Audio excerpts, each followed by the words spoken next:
Hi everyone, it's Claire here from Good Life Down Under, and in 1 week we're going to be on Te Araroa. So in the South Island we start on Friday the 13th, which is going to be good luck for us because it's 2020 and what could go wrong. We thought we might even see if we can start at 1:13 in the afternoon just to really give it some punch.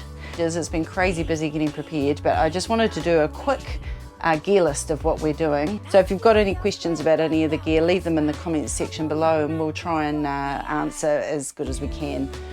We're no professionals, but this is kind of what worked last time and some of the stuff we've taken out that didn't work so well last time, and we've added a few things because we're going south and conditions will be different. So I just thought I would run you quickly through some stuff and then some of my gear hacks that are either unique to me or I've stolen off other people. My base weight is 9 kg, between 8 and 9 kg. That includes everything except for food and water. I think I'm sitting at around 11 kg with just the food in for the first section, but probably be 12 or 13 while you're holding water. Anyhow, let's make a start. So we'll start with the cooking. It's an MSR pocket rocket. It's been really faithful. It has a little bit of an issue with one of its legs being a bit wobbly, but it's done us well. And when we've got in the smaller areas, we just take a tiny gas bottle. Always carry a couple of the Bic lighters. This is our, it's a Mac pack. It's got this diffuser down here, which means if you're heating anything other than water, it spreads the heat out a bit better, which we found really good. Line it with a bit of foil, then we've got some biodegradable dishwash or just general wash in there, and this all fits inside, which is great. It's got a lid, and then I've just made a new cozy because the other one got a bit manky, which means it keeps things hot while it's soaking, if we're soaking in that. And then we each have Cedar Summit little pop-out, I need an assistant, pop-out little silicone cup, and 2 pop-out plates. We have a spoon, this is between the two of us, 1 knife, and a spork, which I prefer, and then this is our Opinel, the lightweight knife that we can use for, it's got multi-use. So then our water systems, this year we're going with the soy squeeze. We're not going we've looked at some reviews on the minis and we've decided to just go with this soy squeeze filter. It comes with 2 bags. We're taking these, but we're also taking a tall, I guess it's like a smart bottle in the States, but this had some sort of chi or something in it, but it's perfect. It fits 1.2 litres. All up, I'll be able to carry around 3 litres, which we won't need all the time, but it's good to have it there if you need it. Here's my sit mat. Purchased this little beauty off Alibaba. Never a good idea, or AliExpress, because it's actually, I got 2, one for me and one for my daughter, and then when it arrived it was a lot smaller than I thought it was going to be, so I've taped them together, which will be fine. So that's just for sitting down when we're eating or having a coffee, or if it's a bit muddy on the track. Sounds excessive, but they are brilliant. And our trowel for digging cat holes when we don't have toilet facilities. That's our cozy for putting the sachet of our food for reconstituting our food. I've got a mozzie net for my face, which we'll probably need down south. And this is our toiletries. This is for toiletries in town as well as obviously out of town. You'll see I've got a razor there, which would be considered excessive, but for me, it's my personal choice and I'm carrying it anyhow, so it's fine. I have dental floss. I can't live without dental floss. I have hair clips because my hair drives me nuts when it blows in my face. Now, I want to show you a little hack, so you just bear with me. Deodorant. Should you, shouldn't you? I just feel more comfortable with deodorant, and I've worked out a wee cheeky way of being able to have my deodorant without it weighing more than about 5 grams. So I buy a stick deodorant, and then I cut it down into little slices, so, as you can see in the photo. And then I bought this little tiny aluminium container from Payless Plastics for about $1.99, and I put my little slice of deodorant in there, and it's perfect. This deodorant works extremely well for when you haven't been able to have a wash. You can put it over the top of your stinky pits and it actually gets rid of the smell. It's got some sort of probiotic in it. It's 100% natural. Dirty Hippie, I'll put a link down below, not sponsored, but totally stoked with the product, made here in New Zealand. So that's my first little tip. In my front packs, carry sunscreen, carry Blistex, carry a Garmin InReach. We're actually going to be taking the Garmin InReach Explorer with the maps on it this time round, and we will have a subscription to Track Me, which is a New Zealand tracking program that can be used on these devices, which we're pretty excited about to try. Now, we've also got a PLB. Now, the PLB is for emergencies. When you're in dire straits, you pull the trigger and a helicopter will come and get you.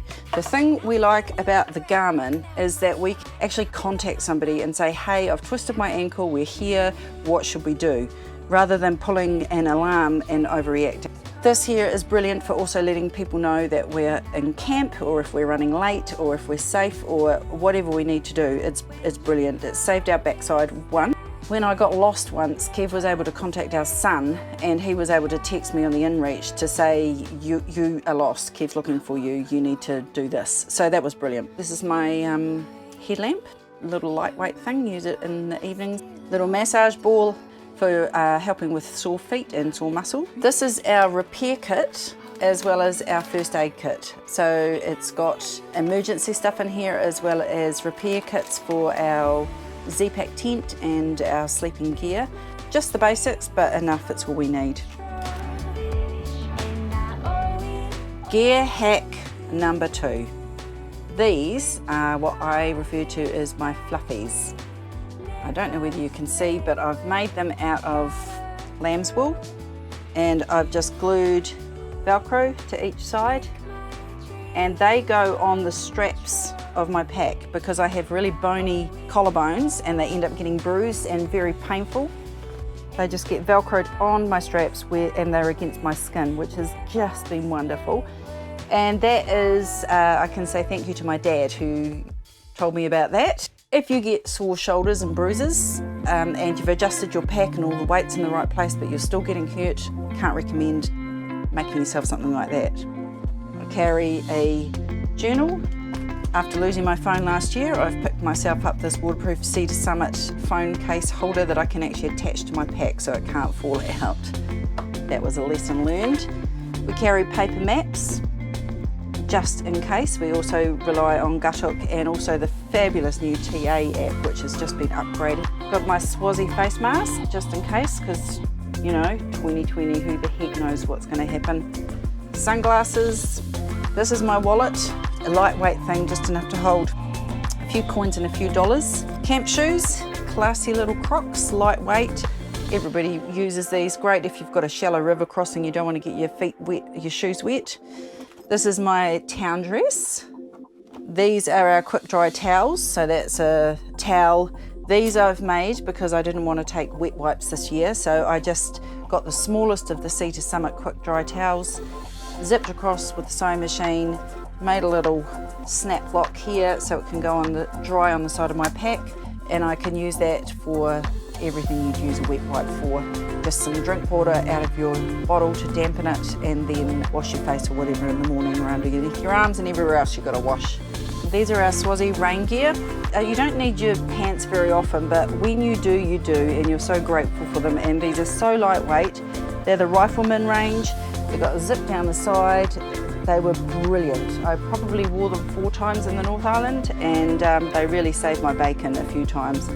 And the jacket, again, the thing I like about this jacket is the length. It goes over your butt, and it's just pretty solid. We were, I would say, the least wet out of everybody that was there. So this is the Rifleman jacket. Again, Kiwi brand clothes. I learned the hard way that don't take light coloured clothing the first time around.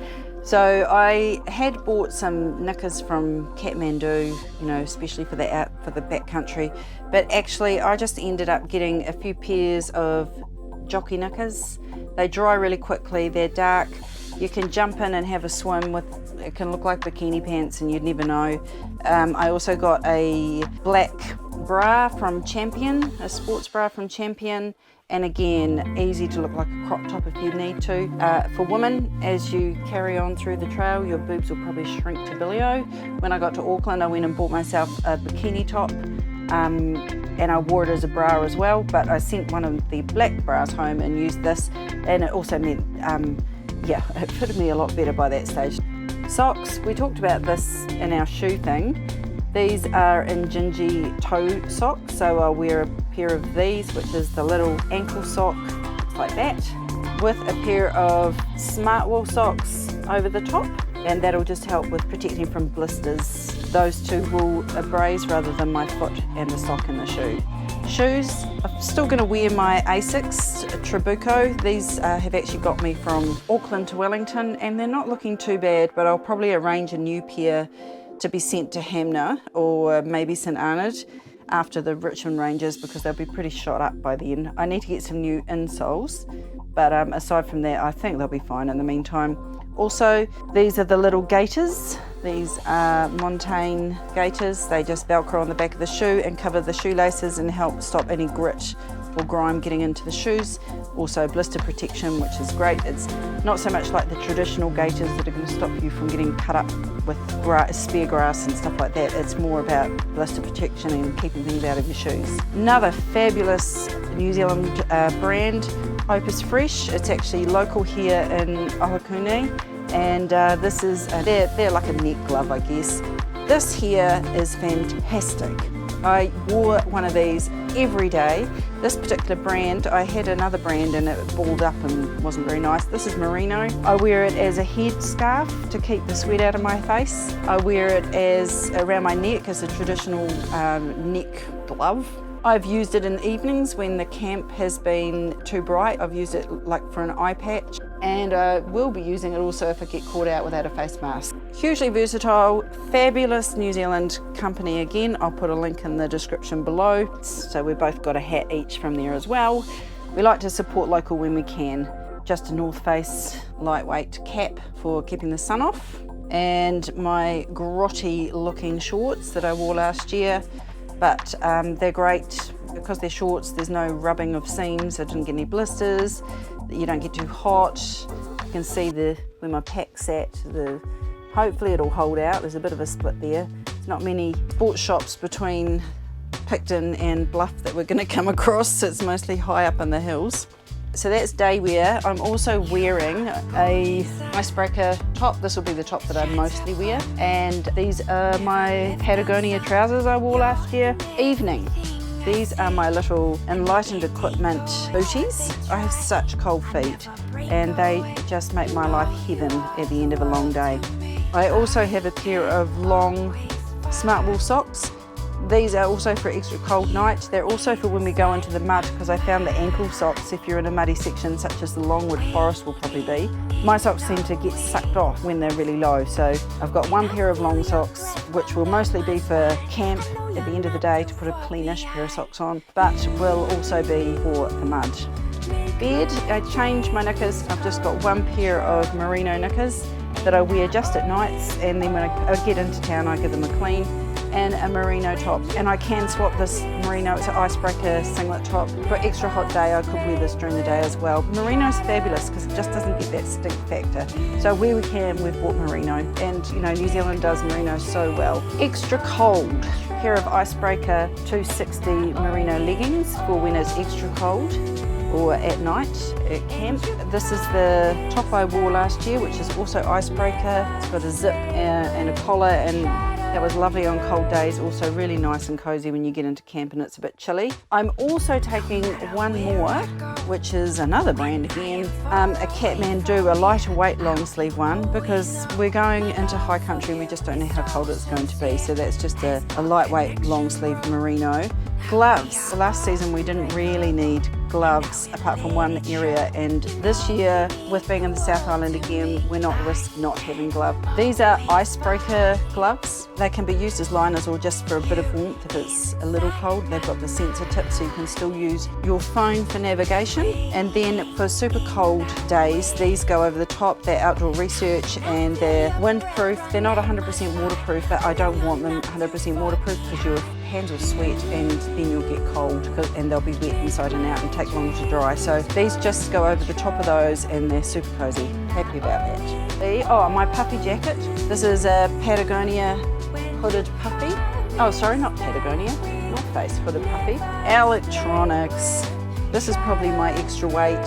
I have a power bank, an Anker power bank 26800 to fire up all of our stuff. We've got the GoPro that I'm using, then I've got a battery bank with 2 extra batteries. The Anker unit, which it charges the power bank super fast, so it's a special type of Anker plug. Earplugs. Various USB cords for our other bits and pieces. I take a Kindle with me, I have a Garmin watch, we've got our phones, and then we've got the GoPro, so just different cords that we need. So that's quite heavy, but it's okay, it still comes, you know, and my base weight is still okay. This is our Z-Pack tent, which is lighter than all my equipment, all my electronic equipment, and we use our hiking poles to hold it up. And then I am walking again with my trusty Featherlight Freedom hat. It's looking a little worse for wear in places, but it's still fine. And the 2 front packs. My mum gave me this little angel to take with me. I don't think she's going to look as well by the end of the trail, but we'll do our best to keep her safe. And look, our lovely friend from the Netherlands gave us this new patch to take with us this year, so we'll wear these proudly.